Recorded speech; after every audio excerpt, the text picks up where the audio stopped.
اچھا، اس بار کی کلاس مولانا صاحب مجھے بڑی اچھی ملی ہے یار، یہ تو ہے، یعنی کہ ان کو تفسیر شروع کروائی میں نے، موضوعات بھی میں نے دیے. عام طور پر تو ایسا ہوتا ہے تقریباً نا 15-20 موضوعات کو جب تک میں حل نہیں کراتا نا بچے ٹرین نہیں ہوتے. لیکن اس بار ماشاءاللہ صرف 2-3 ٹاپکس ہی میں نے حل کروائے ہیں، اس کے بعد خود ہی تیاری کر کے آ جاتا ہوں. گرلز ہیں ماشاءاللہ اتنی زبردست کہ مطلب خود ہی 5 تفسیریں پڑھ کے لیں گے. اچھا میں نے وہ صرف نا عرب کی ایک تفسیر انہیں بتائی ہے مراغی کی. اب وہ یہاں 5 تفسیریں پڑھ لیتے ہیں، اس کا تقابلی جائزہ کے لیے کہاں پر نقص ہے کہاں نہیں وہ تھوڑا مراغی کو اسٹڈی کر لیتے ہیں، تو وہ ان کو خود ہی پتہ لگ جاتا ہے کہ بھئی کہاں پر نقص جا رہا ہے، ذوف جا رہا ہے. تو مجھے مطلب شروع کے 3 اصول میں نے سمجھائے بس کلاس میں، پھر میں 2-3 ٹاپکس بھی تفصیل میں نے پڑھائے، اس کے بعد تو بچے ماشاءاللہ خود ہی کرنے لگ گئے. بڑی خوشی ہوئی مجھے کہ اتنی امید نہیں تھی، لیکن بہت جلدی بچے کور کر گئے.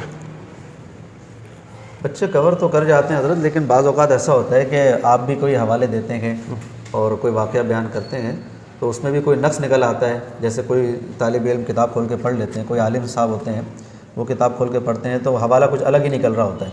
تو یہ مختلف باتیں آتی ہیں، کبھی آپ کے بیان میں ٹکراؤ پیدا ہو رہا ہوتا ہے. جیسے وہ پچھلے ایک بیان آپ کا آیا تھا موسیٰ علیہ السلام کے حوالے سے کہ جب وہ واپسی جا رہے تھے تو یوسف علیہ السلام کی لاش مبارک کو واپسی لے گئے تھے.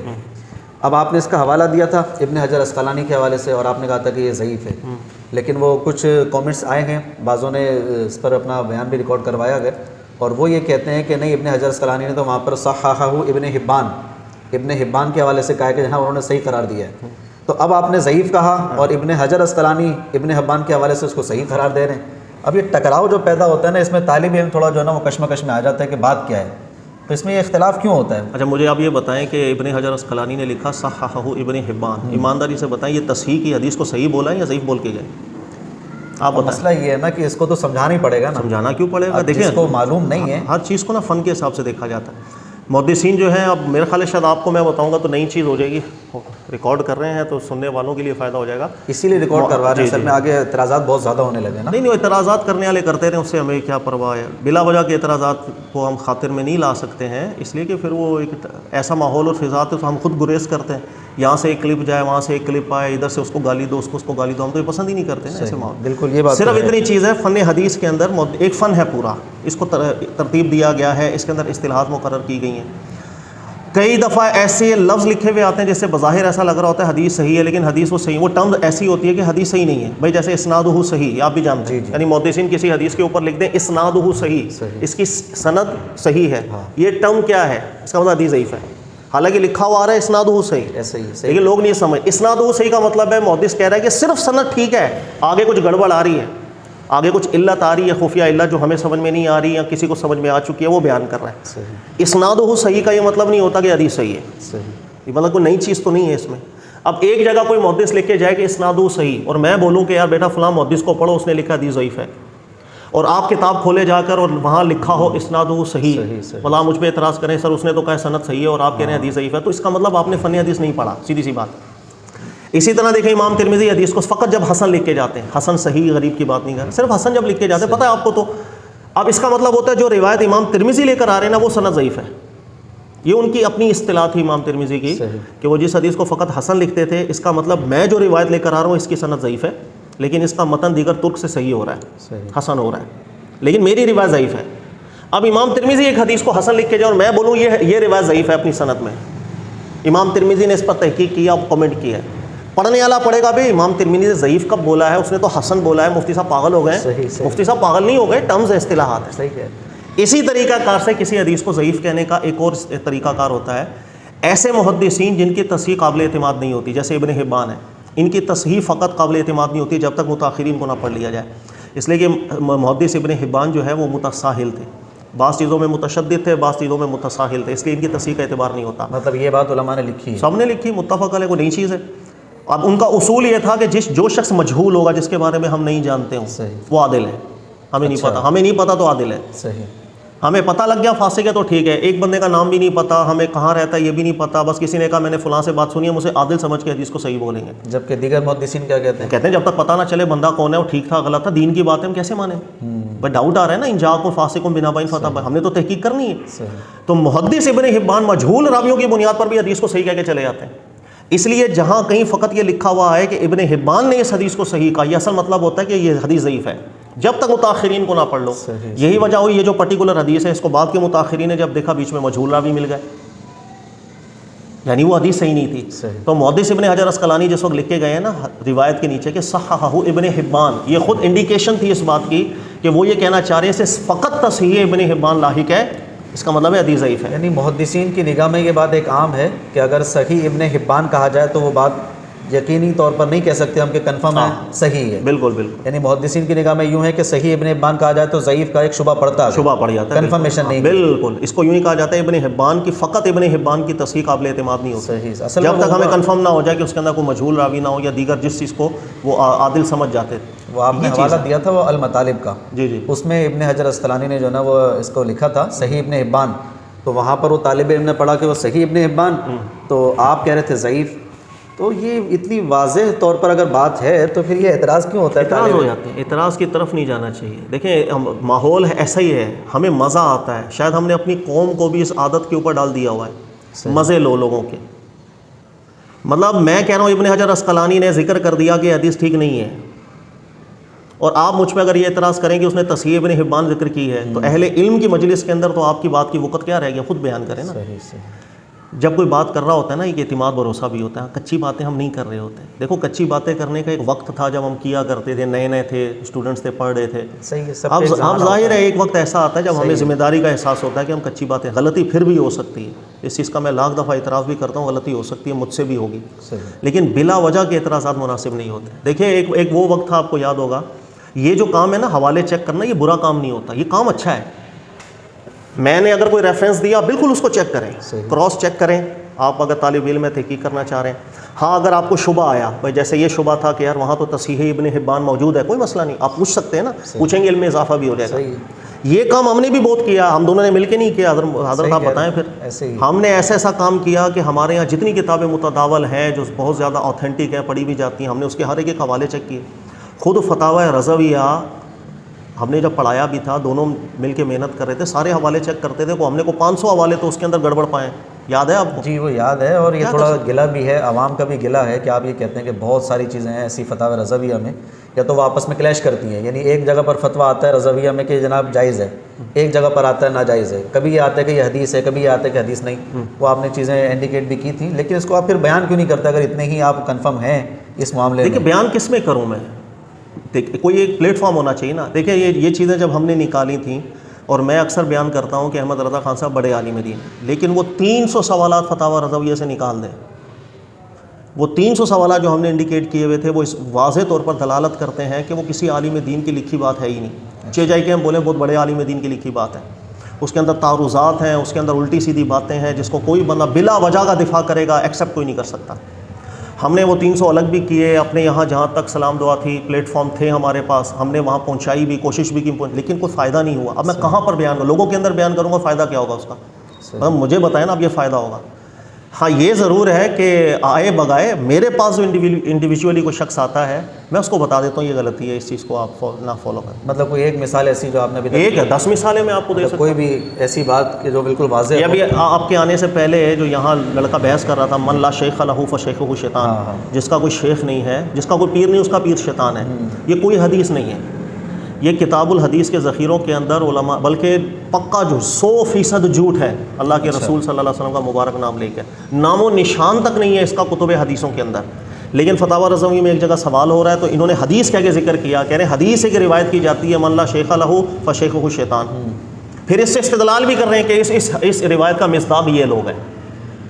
اب یہ جواب ٹھیک نہیں ہے, اس کو کوئی بھی تصدیق, یہ اصل میں غلط حوالہ یہ ہوتا ہے اگر میں انڈیکیٹ کروں بس یہ حدیث ہے ہی نہیں ہے, کیسے اللہ کے رسول پاک علیہ السلام کا نام لے کر آپ بیان کر, کتب حدیث میں اس کا نام نہیں ہے. اچھا پھر ایک اور میں آپ کو مزے کی بات بتاؤں, کوئی یہ بولے کہ چلو یار ایسا ہو گیا, غلطی ہوگی, میں بولوں غلطی نہیں ہوئی. فتاوی رضویہ میں خود ایک دوسری جگہ پر بھی سوال موجود ہے اسی حدیث سے متعلق, انہوں نے کہا یہ کوئی حدیث نہیں ہے, اور کتب حدیث میں اس کا نام و نشان بھی نہیں ہے. یہ بایزید بستامی کا ایک قول ہے. اچھا, یعنی یہ بات خود دیگر جگہوں کے اوپر لکھی ہوئی ہے, یہ کہہ رہے ہیں یہ کوئی حدیث نہیں ہے. اور ایک جگہ سوال ملے اس میں ذکر کریں کہ حدیث روایت کی جاتی ہے, یہ ہے اصل میں غلط حوالہ، پکڑنا ہے تو یہاں پکڑو. تو اب آپ کیا سمجھتے ہیں کیوں ڈبل ڈبل ہو گیا؟ یہ ڈبل اس لیے ہو گیا کہ اپنے مقاصد حاصل کرنے کے لیے ہو گیا. اب آپ آج کل کراچی کے اندر آپ نہیں سنتے بچے کی زبان پر ہے آپ بیعت نہیں کی ہوئی ہے، جس کا کوئی پیر نہیں اس کا پیر شیطان ہے. آپ اسے بول دیں کہ بھائی حدیث رسول اللہ صلی اللہ علیہ وسلم کی نہیں ہے، وہ آپ کو اٹھا کر کون سا حوالہ دے؟ فتاوی رضویہ کا حوالہ دیتا ہے. ہمارے منہ بھی اس لیے بند، بھائی اتنے بڑے عالم نے لکھا، غلط لکھا ہے. صحیح. اب یہاں شخصیت پرستی آ جاتی ہے. ہم پیار سے بھی سمجھائیں، محبت سے بھی سمجھائیں کہ خدا کے بندو یہ بات ٹھیک نہیں ہے، یہ حدیث نہیں ہے نبی پاک علیہ السلام کی. مجھے نہیں لگتا کہ کسی عالم کا جواب بھی ہے. پھر اگر فتاوی رضویہ کا دوسرا سوال ہم دکھا دیں جہاں پر انہوں نے ذکر کیا کہ یہ کوئی حدیث نہیں ہے، پھر بھی نہیں مانتے. یہ شخصیت پرستی والا معاملہ آ جاتا ہے. یہ بڑی عجیب بات ہے کہ پرانے محدثین کے، فقہا کے مختلف اقوال ہوتے ہیں جس کو آج کے علماء بھی، عوام بھی کہتی ہے کہ جناب یہ بات ان کی درست نہیں ہے، ہو سکتا ہے ان سے غلطی ہو گئی ہو سکتا ہے کوئی معاملہ خراب ہو گیا ہو. لیکن اعلیٰ حضرت امام احمد رضا خان صاحب پر آ کر یہ بات بڑی عجیب ہو جاتی ہے آج کے دور میں نا. بڑا ایسا لگتا ہے کہ ان کے ماننے والے بالکل تیار ہی نہیں ہے، ذہن ہی نہیں ہے کہ جناب ممکن ہے کہ غلطی بھی ہو سکتی ہے. وہ اتنا خطرناک جملہ کہہ دیتے ہیں کہ جناب بس اعلیٰ حضرت پر آنکھیں بند ہیں اور انہوں نے جو کہہ دیا 100% صحیح ہے، ان سے اوپر کسی کی تحقیق جا نہیں سکتی ہے.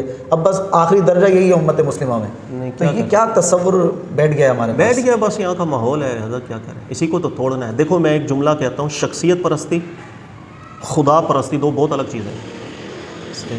شخصیت پرستی کا جراثیم اہل کتاب کو لگ گیا تھا، انہوں نے علماء کو خدا کا درجہ دے دیا. اسی کو اللہ نے قرآن میں ارشاد فرمایا. اللہ نے فرمایا نا اتخذوا احبارهم ورهبانهم اربابا من دون اللہ. علماء کو رب بنانے کا کیا مطلب ہو گیا؟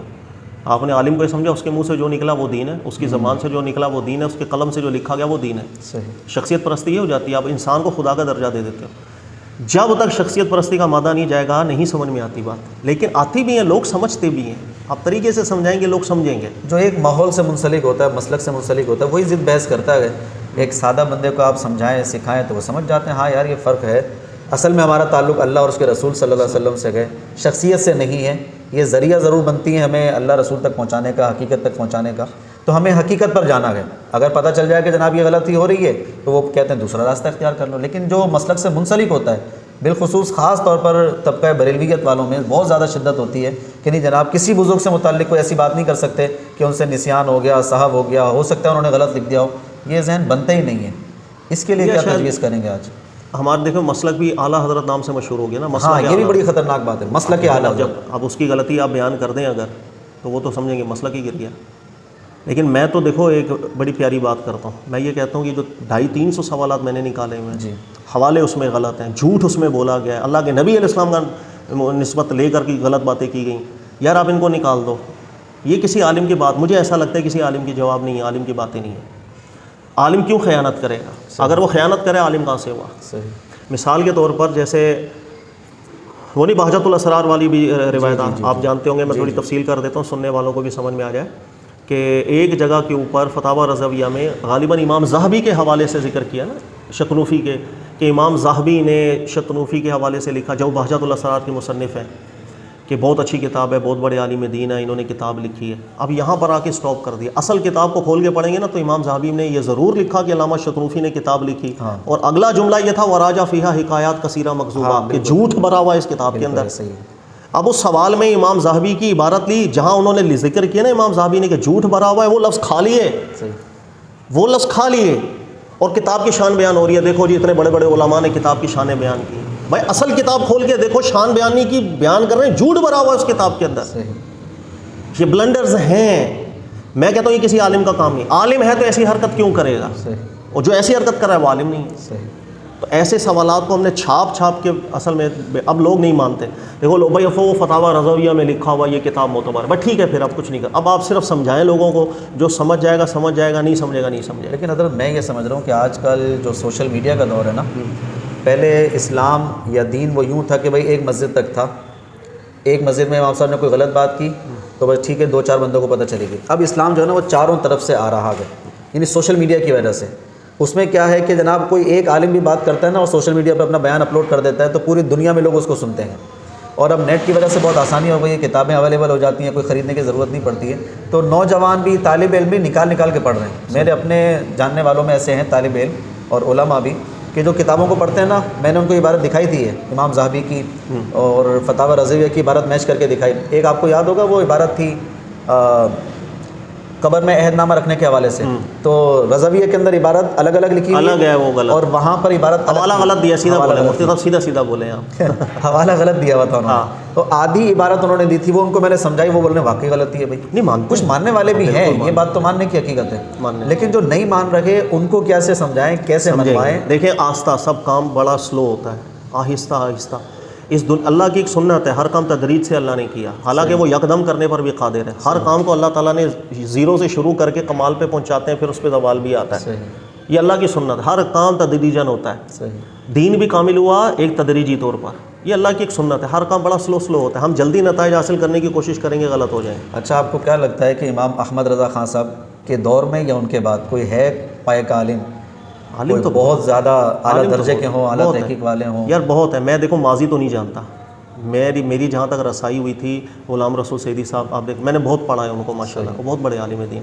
دیکھو غلطی، میں اس چیز کو عالم ہونے کا یہ مطلب کبھی میں لیتا ہی نہیں، کوئی غلطی کسی سے نہیں ہوتی، غلطی تو ہوتی ہے نا، لیکن اعلیٰ درجے کی تحقیق، صحیح بات ہے ماشاءاللہ، اور ہر بندہ ان کو لائک بھی کرتا ہے، بہت سے مقامات پر اتنی اعلیٰ انہوں نے تحقیقات کی ہیں کہ پڑھ کے ایسا لگتا ہے کہ یار یہ ان سے ہم نے شاگردی ان کی کیوں نہیں اختیار کی۔ بڑے بڑے علماء گزرے ہیں، ہر مسلک میں اور فرقے میں بڑے بڑے علماء ہیں، مسئلہ صرف اتنا ہے کہ مسلک پرستی، شخصیت پرستی، اس کو ہم اگر ختم کریں گے نا پھر مسئلے حل ہو۔ سیدی صاحب نے بھی تو بہت اختلافات کیے ہیں نا امام احمد رضا خان صاحب سے؟ جی بالکل کیے، میرا خیال ہے تبھی ان کے لیے جو ہے نا وہ مشکلات کا سامنا تھا، نرم گوشہ نہیں، اور جنازے میں بھی کئی لوگ شریک نہیں ہوئے اسی وجہ سے کہ بھئی انہوں نے اعلیٰ درجے۔ دیکھیں ہم سے بھی لوگ اس بنیاد کے اوپر تو نفرت کرتے ہی ہیں سیدھی، کہ یار آپ فتاویٰ رضویہ کے یہ باتیں، بھائی میں کہتا ہوں کہ فتاویٰ رضویہ کی جو باتیں میں بیان کر رہا ہوں آپ اس کا دفاع نہیں کر پاتے، آپ خود مانتے وہ غلط ہے، یار غلط ہے تو چھپ کیوں رہی ہیں؟ کون چھاپ رہا ہے؟ جس کا جہاں تک رسائی ہے اس کو بتائے تو صحیح۔ صحیح بات۔ مطلب اب میں ایک اور ذہن کے اندر آ گیا، ہم نے تو آپ کو ماشاءاللہ مل کے ہم نے 250-300 چیزیں نکالی ہوئی تھی نا، اب وہ ایک جگہ پر اگر اس طرح کی بات لوگوں کے اندر ہم بیان کر دیں کہ ایک شخص ہے وہ یہ بولے اللہ کی عطا سے رسول اللہ صلی اللہ علیہ وسلم کو اللہ کے برابر علم میں لیا، اللہ کا علم اور نبی پاک علیہ السلام کا علم برابر ہے، صرف وہ عطا بیچ میں لے کر آتا ہے، تو اس برابری ماننے سے بھی کفر اس پہ نہیں جائے گا۔ آپ مان سکتے ہیں یہ بات، یہ جملہ ایک عالم دین بول سکتا ہے؟ یہ تو بڑا خطرناک جملہ ہے۔ خطرناک نہیں، اسی نے تو ہمارے جو قوم کے لوگ ہیں ان کو مبالغے میں ڈال دیا ہے، غلوف کے اندر ڈال دیا ہے کہ ہم نے عطا بیچ میں بس ڈال دی تو اللہ کے برابر بھی لے جاؤ پھر کوئی فرق نہیں پڑے گا۔ اب یہ سوال فتاویٰ رضویہ میں موجود ہے یا نہیں ہے؟ اگر ہے تو بھائی کیوں چھپ رہا ہے یہ سوال؟ حالانکہ خود ان کے تحقیقی رسائل اگر آپ پڑھیں فتاویٰ رضویہ میں تو 50 جگہوں پر ذکر کرتے ہیں، اور رسول اللہ صلی اللہ علیہ وسلم کا علم مخلوق اور خالق کا علم، کہہ رہے ہیں میں اس کی مثال یوں دوں، سمندر ایک جانب ہو، چڑیا کی چونچ میں آنے والا پانی کا ایک قطرہ، خود کہتے ہیں نا، پھر یہ سوال کیسے آ گیا؟ مساوی والا۔ پھر اس کے اندر بحث، یعنی میں اگر کئی جگہوں کی ایک صاحب تھے مجھ سے بحث بھی کرتے تھے اس مسئلے پہ نا کہ نہیں یہ کفر نہیں جائے گا، میں نے کہا بھائی وَلَمْ يَكُنْ لَهُ كُفُوًا أَحَدٌ، اللہ کے کوئی برابر نہیں ہے، نہ ذات میں نہ صفات میں۔ اچھا آپ کیا کہتے ہو کہ یہ اطلاق ٹوٹ جاتا ہے کہ ذاتی طور پر کوئی برابر نہیں، عطائی برابر آ سکتا ہے اللہ کے؟ میں کہا اللہ کا حکم علی الاطلاق ہے، نہ ذاتی نہ عطائی، برابری اللہ کی کوئی نہیں ہو سکتی۔ اب جب آپ نے برابری مان لی کہ رسول اللہ کے برابر ہو گئے، صرف عطا بیچ میں ڈال دو گے تو آپ کفر سے بچ جاؤ گے، تو اور غلوف کیا ہوتا ہے؟ یہ اتنا درجے کا غلوف جس کی انتہا نہیں، یہ کسی عالم کا فتویٰ نہیں ہے سر، حقیقت بات ہے، لکھ کے لے لیں، کسی عالم کا فتویٰ نہیں ہے، بلا وجہ کس کے دفاع کر رہے ہو، کیوں کر رہے ہیں دفاع بھائی؟ ایسے سوالات کو نکال دو جس نے لوگوں کا دماغ خراب کیا ہو۔ پھر وہ ایک جگہ پر وہ آپ کو بھی یاد ہوگا، ابھی مجھے ذہن میں آ رہا ہے کہ اگر رسول اللہ صلی اللہ علیہ وسلم کے بعد کوئی نبی ہوتے تو شیخ عبد القادر جیلانی ہوتے۔ یہ جملہ بالکل امکانی جملہ ہے، جائز، یہ کہا تھا امکانی جملہ ہے، مطلب کہ یہ کیا بات ہوئی؟ اللہ اعلم حیث یجعل رسالۃ، اللہ زیادہ جانے رسالت اللہ نے کہاں رکھنی ہے، یہ اللہ کے فیصلے ہیں۔ اور نبوت کے معاملے میں تو ویسی بڑی سختی ہونی چاہیے کہ نہیں جناب ایسا نہیں، کیسے ہم بولیں کہ نہیں شیخ عبد القادر جیلانی رحمۃ اللہ تعالیٰ علیہ نبی ہوتے اگر رسول اللہ نہیں، وہ جملہ اس طرح ہے اگر اللہ کے نبی علیہ السلام کے بعد نبوت ختم نہ ہوئی ہوتی تو شیخ عبد القادر جیلانی نبی ہوتے۔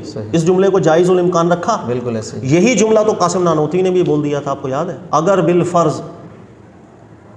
بالفرض رسول اللہ صلی اللہ علیہ وسلم کے بعد، یہی بات اگر کر کے اس نے بھی بات کی، اس کو کافر بنا دیا، اور اگر کر کے خود باتیں کرو تو سب ٹھیک ہو جائے گی۔ یہ بات، یہ علماء کی باتیں ہی نہیں ہے سر، یہ عالموں کی باتیں نہیں ہیں۔ اس لیے وہ میں جو 3 تقریباً 300 چیزیں جو ہم نے رکھی، جب تک اس کا خاتمہ نہیں ہوگا نہ ہمارے یہاں غلوف ختم ہوگا، نہ ہمارے یہاں دماغ سیٹ ہوگا سر، یہ مسئلہ ہے۔ اور شاید جو اب دور ایک سوشل میڈیا پہ آ گیا ہے، میں نام نہیں لینا چاہ رہا، تو شاید وہی دور کبھی آنے والے سالوں میں اسی فتاوی رضویہ پر نہ آ جائے کہ لوگ غلطیاں نکال کے بتا رہے ہوں، انڈیکیٹ کر رہے ہوں، اور پھر کہہ رہے ہوں کہ جناب جو چھاپ رہے ہیں ان پر ذمہ داری عائد ہوتی ہے، پھر ہم بولیں گے نہیں انہوں نے نہیں کہا، یا ان کے سر یہ ہو رہا ہے ابھی بھی، اور یہ آگے بھی ہوگا۔ اور میں آپ ماشاءاللہ آپ کو یاد ہوگا، میرا خیال ہے 2018-19 کی بات ہے، جس وقت ہم نے یہ سوالات وغیرہ اکٹھے کر کے ایک جگہ بھجوائے تھے کہ یار ان سوالات پہ تھوڑا سا آپ توجہ کریں، جب وہاں ہماری ڈیبیٹ ہو رہی تھی، بحث ہو رہی تھی اس مسئلے کے اوپر، اس وقت بھی میں نے یہ ذکر کیا تھا کہ آج بریلوی طبقہ وہ دیوبند وغیرہ کو بہت زیادہ یہ باتیں کر رہا ہے کہ آپ کی کتابوں میں غلط ہیں، گستاخی ہیں فلاں۔ میں کہا کچھ عرصہ رک جاؤ، اسی فتاوی رضویہ سے نکال کے لوگ وہ کچھ دکھا رہے ہوں گے، یاد آ رہا ہے آپ کو؟ یاد آ رہا ہے۔ اس کے بعد ہوا بھی ہے، لیکن ابھی سوشل میڈیا، لیکن یہ فضا اچھی نہیں ہے۔ دیکھو یہ اللہ کرے بس دماغوں میں آئے بات، یار جو چیز غلط ہے اس کو نکالو یار، وہ کسی کی بھی ہو۔ سر یہ جذبہ کیسے پیدا ہو یہ سمجھ نہیں آ رہی ہے آج کے دور میں کہ جناب اپنے بڑے کو یہ کہہ دیں کہ آپ ان سے غلطی ہو گئی ہے، جو ان کے بارے میں ذہن بنایا ہوا ہے کہ جناب ان سے آگے کوئی نہیں، ان سے بڑا کوئی نہیں، بس ان پر آنکھیں بند ہیں، تو ان کے بارے میں یہ سوچ لگا لینا کہ جناب ہاں بھائی یہ غلطی ہو گئی، یا تو وہ بنیاد بنا چکے اب پیچھے نہیں ہٹ سکتے۔ ایسا ہی ہے شاید، ہم مطلب بنیاد بنا بیٹھے، ہم زبان سے اکثر میں ایک جملہ بولتا ہوں، جب آپ کسی فکر کی تبلیغ کرنا شروع ہو جاتے ہو نا، اب آپ توبہ نہیں کرتے ہو، اب آپ رجوع نہیں کرتے ہو۔ ایسا لکھ کے لے لو، میری زندگی بہت، ابھی عمر اتنی زیادہ نہیں ہے لیکن تجربہ یہی ہے، کوئی بندہ جب کسی فکر کی تبلیغ کرنے لگ جائے گا وہ رجوع نہیں کرتا، حق اس کے سامنے آ جاتا ہے، دلائل اس کے سامنے آ جاتے ہیں، وہ بندہ رجوع نہیں کر رہا ہوتا۔ اس کے اندر کوئی ایک مسلک میں خاص نہیں کر رہا، کسی فکر کی تبلیغ، کسی مسلک کی تبلیغ، کسی ایک جماعت کی تبلیغ زہر قاتل، اس سے آپ جب تک جان نہیں چھڑائیں گے۔ اب قرآن کی آیت آپ کو سمجھ میں آتی ہے، اللہ کیوں زور دیتے ہیں وَاعْتَصِمُوا بِحَبْلِ اللَّهِ جَمِيعًا وَلَا تَفَرَّقُوا۔ دوسری جگہ پر ہے جب اختلاف کرو گے ہوا نکل جائے گی ہماری، طاقت ٹوٹ جائے گی ہماری، سب چیزوں کا زوال آ جاتا ہے انسان کے اوپر جب وہ ایک فکر کی تبلیغ کے پیچھے لگ جاتا ہے۔ اب فکر رضا جب پھیلنا شروع ہو گئی، سر ختم ہو گئی بات، پھر آپ رجوع کیسے کریں گے؟ آپ کیسے بول سکتے ہیں بھائی یہ غلطی ہے؟ غلطی ہے تو غلطی ہے۔ پھر وہ سوال بھی ہم نے انڈیکیٹ کیا تھا، وہ جہاں ایک جگہ پر بہت نہایت ہی نازیبا گفتگو ہے، قرآن کی آیت لکھ کر اس قرآن کی آیت میں کہ سینگ لگے ہوئے ہیں، وہ لہجہ نہیں، یار اس جملے کو نکال دو آپ، میں کوئی غلط بات کر رہا ہوں تو مجھے بتائیں۔ یہاں توجہ ہم نے نہیں دینی، توجہ دینی ہے وہ ابن حجر اسقلانی نے صححہ ابن حبان لکھا ہے، صحیح۔ ابھی تو تصحیح ابن حبان ہی لکھی ہے نا بھائی، اس نے اور کیا لکھا ہے؟ خدا وہ تضعیف کا اشارہ ہو، وہ تو سمجھ میں آ گیا، مطلب ایک پڑھنے والے کا، پڑھنے والے کی بات نہیں ہے، جہاں توجہ دینی ہے وہاں ہم نہیں دے رہے ہیں۔ آپ ہم فکر کی تبلیغ کر رہے ہیں، اس فکر کو پاک تو کریں۔ یہ ایک نچلے درجے کا اعتراض ہے، مطلب کوئی قابل قبول نہیں ہے، مطلب جو یہ اعتراض کرے پتہ چل جاتا ہے بھائی اس کی اسٹڈی کتنی ہے، مطالعہ کتنا ہے، کتنی سمجھداری ہے، یہ اسنادہ صحیح کو بھی جو ہے نا حدیث سے صحیح قرار دے دیتا ہے، یعنی حالانکہ اعتراض کبھی نہیں بنتا۔ فقہ حنفی یاد رکھیے گا، وہ فقہ ہے ہمارے یہاں بچہ جب درس نظامی کرنے بیٹھتا ہے نا تو اصول کی کتاب کا پہلا سبق وہ کیا پڑھتا ہے؟ یہی ہوتا ہے کہ جب خبر واحد قرآن سے ٹکرائے گی، خبر واحد میں ہم تعویل کریں گے، قرآن کو نہیں چھیڑیں گے، بالکل ایسے، اگر تعویل ممکن نہیں ہوگی قرآن پر عمل کریں گے، خبر واحد کو چھوڑ دیں۔ یہ پہلا اصول پڑتا ہے لفظ خاص کے زمرے۔ لیکن میں آپ سے ذکر کروں کہ باہر نکل کے اس کا استعمال ہے ہی نہیں، استعمال کیا وہ منکر حدیث ہو جاتا ہے۔ پڑھا کے اتنا ٹائم ہو گیا پڑھاتے ہوئے، لیکن یہ کہ جناب اس کا استعمال ہی نہیں ہے۔ باہر کو یہ کہہ دینا کہ جناب یہ حدیث قابل قبول نہیں ہے، قرآن سے ٹکرا رہی ہے، وہ بولتے ہیں جناب یہ گیا کام سے۔ بالکل صحیح ہے، بڑی عجیب بات ہو جاتی ہے، منکر حدیث ہو گیا، مطلب یہ لفظ تو عجیب ہی ہے۔ اچھا ایک جگہ پر ایسا یہ امام احمد رضا خان صاحب نے بھی کوئی ایسی گفتگو کہیں کی ہے کہ بھائی یہ حدیث ضعیف ہے، قابل قبول نہیں ہے، یا صرف یہ باہر والوں کی گفتگو ہے؟ یہ عام طور پر ماننے والے بہت سے مقامات انہوں نے پورا رسالہ لکھا ہے احمد رضا خان صاحب نے۔ دیکھو میں اس لیے اکثر کہتا ہوں جو رسائل تحقیقی ان کے پڑھتا ہے نا لگتا ہے واقعی عالم ہے، لیکن یہ جو گند بیچ میں 200-300 سوالات کا مل گیا ہوا یہ سمجھ میں نہیں آتا، یہ کہاں سے؟ ایک عالم بات کر ہی نہیں سکتا۔ وہ تحقیقی رسالہ یہ ہے اذا صح الحدیث فہو مذہبی، ہاں ٹھیک ہے، جب حدیث صحیح ہوتی ہے تو وہ مذہب بن جاتی ہے۔ آپ رسالہ پڑھیں، خدا کی قسم اتنا بہترین ہے کہ پتہ چلتا ہے کسی عالم دین نے رسالہ لکھا ہے کہ حدیث کا صحیح ہونے کا کیا مطلب۔ یہی بات پوری انہوں نے کی ہے، صرف سند صحیح نہیں ہوتی ہے، آگے بھی بہت کچھ دیکھنا پڑتا ہے، اس کا تعارض دیکھنا ہے، اس کے متن کی کلیش دیکھنا ہے، قرآن سے تو نہیں ٹکرا رہا کسی اس چیز سے، اس کے بعد جا کے حدیث صحیح ہوتی ہے۔ جیسے وہ کہتے ہیں مجتہد صحیح حدیث کو اس وقت مانتے ہیں، لیکن وہ واقعی ایک عالم کا رسالہ لکھا ہوا ہے۔ آپ یہ کہہ تو رہے ہیں، لیکن ایک جگہ پر انہوں نے یہ بھی تو لکھا نا کہ امام کے قول کے مقابلے پر کوئی صحیح حدیث ہی کیوں نہ آ جائے، کوئی صحیح حدیث نہیں، صحیح جملہ مفتی صاحب جملہ صحیح بولے، بس اب میں دبے الفاظ نہ دبے الفاظ میں میرے سے سب نکلوا رہے ہیں، اپنی بار یہی تو دبے جملہ صحیح بولے ذرا، کیا یہی کہا تھا نا صحیح حدیث، صحیح جملہ بولے کیا تھا بتائیے؟ وہ جملے کا مفہوم ایسا تھا کہ امام ابو حنیفہ کا قول اگر ہمیں کہیں مل جائے، اس کے مقابلے میں ہمیں احادیث صحیحہ صریحہ ہمیں یعنی ہزاروں حدیثیں بھی مل جائیں، سب صحیح بھی ہوں، سند میں متن میں جتنا کچھ ہو، امام ابو حنیفہ کے قول کو نہیں چھوڑ سکتے۔ وہ یہ اس طرح کا جملہ سر، یہی تعلیمات تو پھر جو ہے نا وہ منجمد کر دیتی ہیں انسان کو۔ میں اس لیے تو کہہ رہا ہوں کہ ایسے سوالات، ایسی باتیں جس سے ہمارے یہاں غلوف کا مادہ پیدا ہوا ہے، اللہ کے لیے، اللہ کو آپ نے راضی کرنا ہے، کسی اور کو راضی نہیں کرنا ہے۔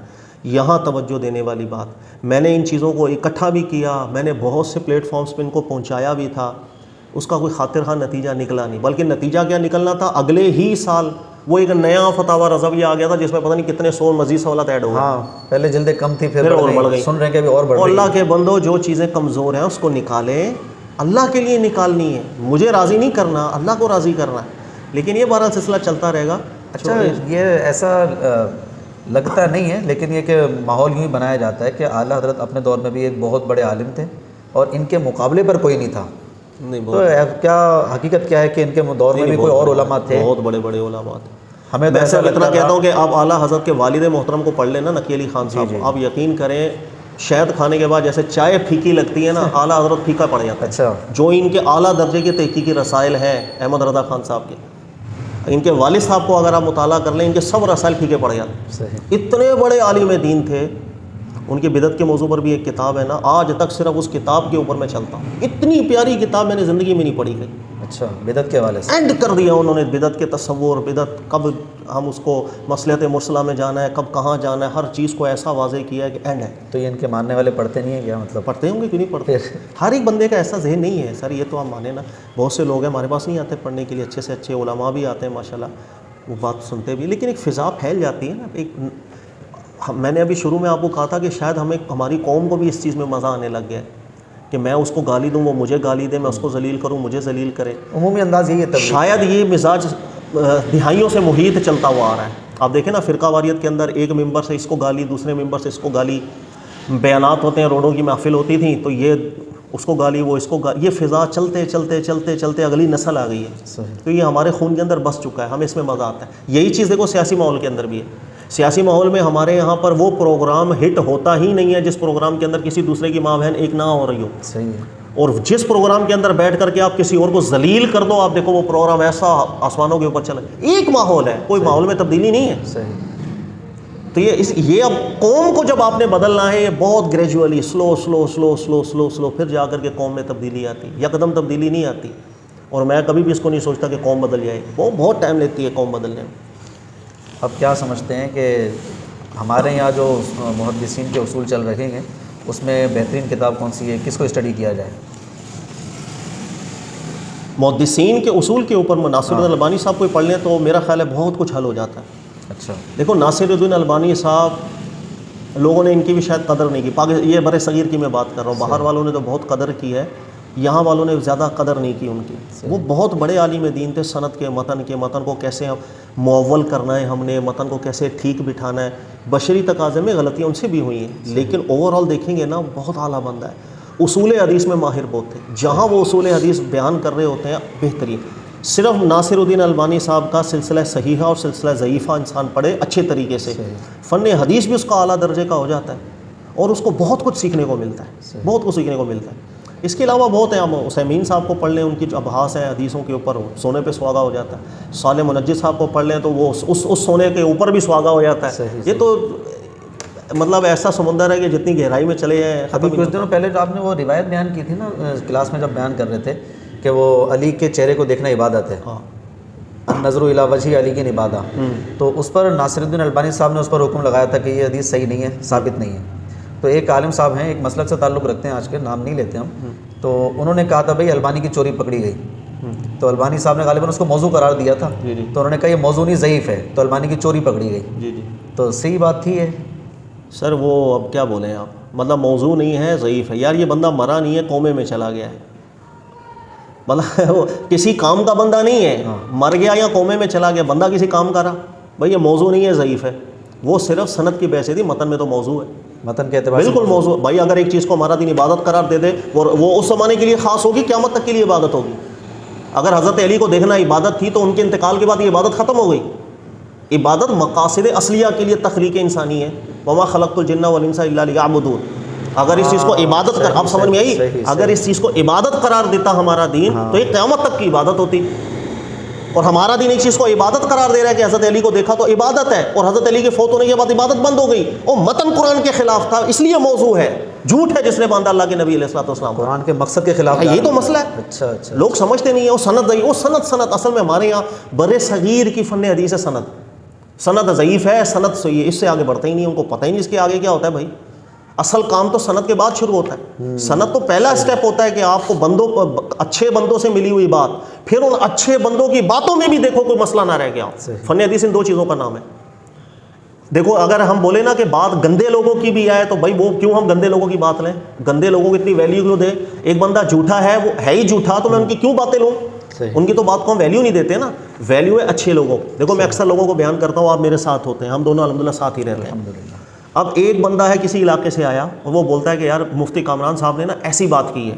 بھائی آپ نے کہاں سے سنی ہے؟ میرے کسی بیان سے نہیں، میرے بیان سے نہیں سنی. ہماری گلی میں ایک بندہ رہتا ہے، اس نے مجھے بتایا تھا. اس بندے کو میں نہیں جانتا، وہ مجھ سے کبھی ملا نہیں ہے. یہ سند ضعیف ہو جائے گی. ہر بندہ سنتے ساتھ بولے گا ابھی بھائی تو کبھی ملاقات کرنے گیا نہیں مفتی صاحب سے، کیسے باتیں کر رہا ہے؟ صحیح. لیکن اگر میرے نام سے آپ کوئی بات کریں یا آپ کے حوالے سے میں کوئی بات کر لوں تو یہ میرے جتنے سننے والے ہوں گے نا ان کو اعتماد، آنکھیں بند کر کے اعتماد آئے گا دلوں کے اندر کہ یار یہ تو ساتھ ہی ہوتے ہیں مفتی صاحب کے. اگر مفتی صاحب کے ریفرنس سے کوئی بات کر رہے ہیں تو یہ زیادہ جانتے ہیں. صحیح.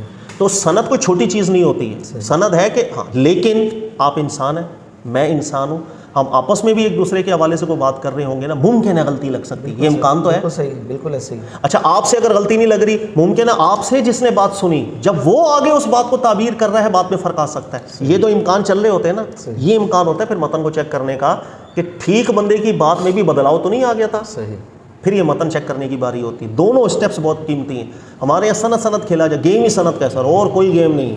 سند ٹھیک، سند ضعیف. اچھا سر، یہ بات بہت اچھی ہے کہ اختلافات کو اختلافات کی حد تک رکھا جائے، ذاتیات پر نہ لے کے جائیں، اس سے مسلکوں کی جنگ نہ بڑھے، بحث و مباحثے کا ماحول نہ ہو. جیسے سوشل میڈیا پہ آج کل جو ہے وہ پتہ چل جائے بھائی ایک عالم نے بات کی ہے اور ہے ہمارے خلاف، تو ہم جو ہے نا اس پر چڑھ دوڑتے ہیں. گالیوں کا ماحول، بدنام کرنا، برے الفاظ کہنا. تو اگر اس کی تبلیغ کی جائے تو یہ تو میں دیکھ رہا ہوں کہ واقعی اس سے فائدہ بہت ہوتا ہے. یعنی جو سمجھنے والے ہیں وہ سمجھ جاتے ہیں کہ یار ٹھیک ہے بھائی، اگر اس نے بات غلط کر دی ہے تو آپ اس کو بول دو، سمجھا دو، یا آپ اپنا اختلاف ذکر کر دو، نہیں جناب یہ بات درست نہیں ہے. لیکن اب یہ بس شاید وہ شیر کی طرح انتظار میں بیٹھے ہوئے ہوتے ہیں کہ جیسی کسی کا پتہ چلے نا بھائی یہ اس نے بات کر دی ہے، اب فوراً شروع ہو جاتے ہیں. ہاں بھائی فلاں ایسا ہے، بدتمیزی، گالیاں، برے کلمات، مطلب بد مذہبیت سے تو نچلا کوئی درجہ ہے ہی نہیں. مفتی صاحب یہ ابھی طارق جمیل صاحب کے بیٹے کا انتقال ہوا تھا، آپ کو یاد جی ہوگا؟ جی بالکل. اگلے ہی دن آپ نے دیکھا ہوگا سوشل میڈیا برمار، بہت بھر گیا تھا سر. دعا کیوں کرا دی، نماز جنازہ بدعتی ہو گئی. بہت طوفان بدتمیزی. اچھا اس میں مجھے یاد آ رہا ہے میں نے ویڈیو میں بھی شاید اس بات کا ذکر کیا ہوا ہے، مجھے اتنے فون آئے. اچھا باہر سے بھی فون آئے. صحیح. میں سمجھ صرف بر صغیر، لیکن یہاں کے جب باہر بھی لوگ جاتے ہیں نا طبیعت وہی رہتی صحیح کہ سر وہ آپ کیوں نہیں اس موضوع پہ بیان کر رہے. میں کیوں، ابھی واقعہ ہوا ہے، میں بعد میں کروں گا، مجھے نہیں ویوز چاہیے یار، میں اسی دن ڈالوں، مجھے ویوز 4 مل یہ گئے. بھی بڑا مسئلہ ہمارے یہاں نا کہ ویوز کے لیے فوراً ٹپک پڑتے ہیں. ویوز کی تو مسئلہ ہے. ابھی اس کی تدفین بھی نہیں ہوئی تھی اور یہاں پر ہمارے سب کے سب افراد چڑھ دوڑے، بھائی وہ فلاں مذہب والے کب بولیں گے، دیوبندی کہاں سے ہو گئے ہیں، کب اس کو بدعتی قرار دیں گے، ایسا کر دیا طارق جمیل نے. بہت بدتمیزی کا ماحول ہو جاتا ہے. اچھا میں بتا یہ رہا تھا 8-10 دنوں بعد پھر تقریباً میں نے سمجھایا تھا نماز جنازہ کے بعد دعا کا. اچھا اس میں بھی میں نے فتاوی رضویہ کے ریفرنسز دیے. جی ہاں دیکھا تھا میں. وہ بھی آپ نے دیکھا ہوگا کہ ہمارے یہاں پھر بھی اس کے خلاف. یہاں کہتے ہیں رضویہ غلط ہے، یہاں کہتے ہیں نہیں مانتے ہوں تو عمل کرتے ہیں اس میں، یہاں غلط ہے. لیکن جہاں غلطیاں ہیں وہ نہیں بیان. اس لیے میں نے وہ 8-10 دن لیٹ بھی کیا تھا. ویوز بھی چاہیے، ظاہر ہے ہمیں ویوز ملیں گے تو مزہ آئے گا. اللہ کے لیے کام کریں سوچ کے، حکمت عملی کے ساتھ، وہ ایک الگ چیز ہے یار. اس کے لیے پھر آپ کو قربانی دینی پڑتی ہے. میں اکثر بیان کروں، مجھے کئی دوست بھی یہ کہہ رہے ہوتے ہیں کہ سر وہ آپ کا چینل اتنا ترقی کیوں نہیں ہے. میں نے کہا ایک تو میرا چینل نہیں ہے بھائی، میرے نام سے ہے، بچے چلاتے ہیں، چلانے دو ان کو. میں نے کہا دوسرا مجھے کوئی لالچ نہیں ہے سبسکرائبر 1 لاکھ ہو جائے 10 لاکھ ہو جائے، میں نے کیا کرنے ہیں بھائی، وہ میں کہاں سنبھالتا پھروں. ابھی نہیں میں سنبھال پا رہا ہوتا. میرے پاس ڈیلی کے 50-60 طلاق کے کیس ہوتے ہیں. میں تو طلاق سن کے نفسیاتی مریض ہو گیا ہوں. مطلب اتنے کیس آپ کے سامنے. ہمارے ماحول بھی تو ایسے ہو گیا نا، جب جس کا دل کرتا ہے غصہ آتا ہے. جتنا زیادہ اور اگر نام چلے گا اور مسائل ہوتے چلے جائیں. اچھا دوسرا، سبسکرائبر زیادہ حاصل کرنے کے لیے مجھے وہ مزاج بنانا پڑے گا جو مزاج ہمارے یہاں قوم ایکسیپٹ کر لیتی ہے. یعنی میں اس رویے کے اوپر آ جاؤں نا، اس کی ماں کی تو اس کی بہن کی، سیدھی سی بات ہے، اس کو گالیاں دینا شروع کر دوں، اس کو یہ کرنا، کوئی ایسی بات میں نہ کروں کہ جس سے لوگوں کے اندر تھوڑا سا ایک دھیما پن پیدا ہونے کی کوشش ہو. لوگوں کو مزہ ہی نہیں آئے گا. سیدھی سی بات، صرف وہ لوگ سننے والے بنیں گے کہ جن کو علم حاصل کرنا ہے، جن کو کچھ سمجھنا ہے، تحقیق کا شوق ہے. بس مزے لینے والے لوگ میرے پاس آتے ہی نہیں ہیں. اس لیے ہمارا چینل جو ہے نا وہ زیادہ ترقی نہیں کرتا. نہ کرے، میرے کو کوئی ٹینشن نہیں ہے. صحیح، اچھی بات. کوئی چینل کو ہم نے کیا کرنا ہے.